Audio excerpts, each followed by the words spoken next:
I served in the Marine Corps and the Navy, 20 years of service, multiple deployments. I got injured in combat. I had a traumatic brain injury. I had muscles that were tore from various parts of my body and bones, shoulders and joint damage. I had memory problems, so I felt very insecure talking to people. All these things took a hit on my emotional side. I felt very inadequate.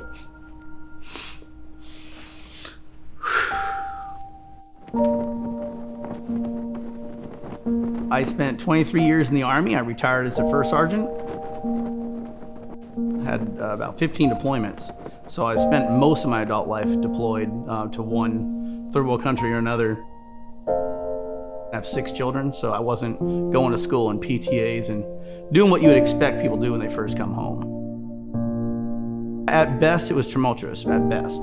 It was a lot of conflict and chaos daily. That landed me up in the VA program, doing mental health and obviously physical disabilities we had to overcome. My wife having to help me get dressed in the morning, kids helping you in the restroom. It demoralizes you when you come home.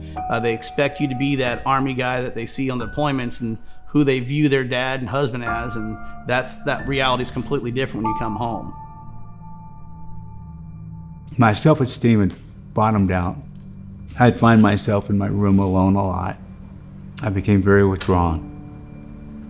My neurologist and my psychiatrist recommended I get a service dog, and that's an idea that never even entered my mind.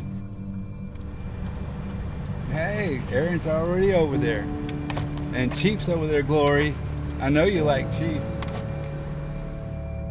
All right, Glory. You're not excited, are you?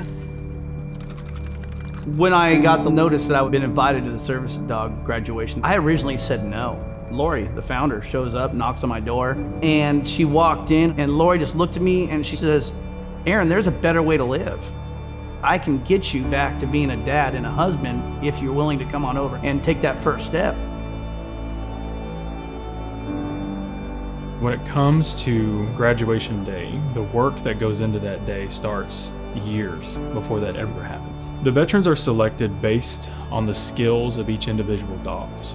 So for example, our training team will come to our veteran coordinators and say, I have X number of dogs who are skilled with mobile disability, specifically with wheelchairs and prosthetics. At that point, our veteran coordinators will evaluate our database and look at what veterans have been waiting the longest, whose needs can be met by those dogs in which the trainers have indicated already. Now, veterans, I know a few of them that feel kind of, well, that's a long wait, 2 years to wait for this dog. So I tell all the veterans it's worth the wait. Stay the course because it will be life-changing. And then the great time comes where they receive a phone call from our veteran coordinator saying, it's time in the next few months. Can you come out to Rockwall to receive your dog? Graduation is a 2-week process. And the first week we bring all the veterans in, and we have anywhere from 4, the max is 6 veterans at a time. And then we always have twice as many dogs. We teach them the basic cues that the dogs already know.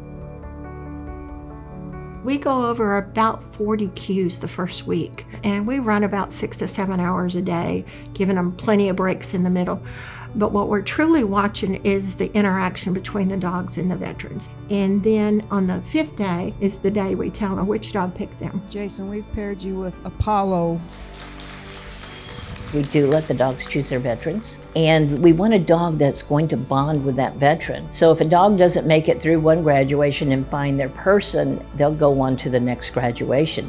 And then the next week we start breaking down and customize that particular dog to that person. We need to know if you've got a fast-paced dog, do you have a fast-paced veteran? Whether he walks with a cane, do we have a dog that can go slow enough for that pace? All of that is part of the customization. And then the final day we have a graduation where all the puppy raisers and the sponsors and all of those get to come and see and be proud of what we've all accomplished, because it does take a village. It all just comes together in the end for this one perfect day.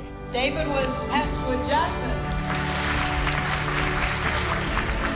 Steve is 10% with Venus. Patriot Paws is not just an organization, they're family, and they always treat you like family.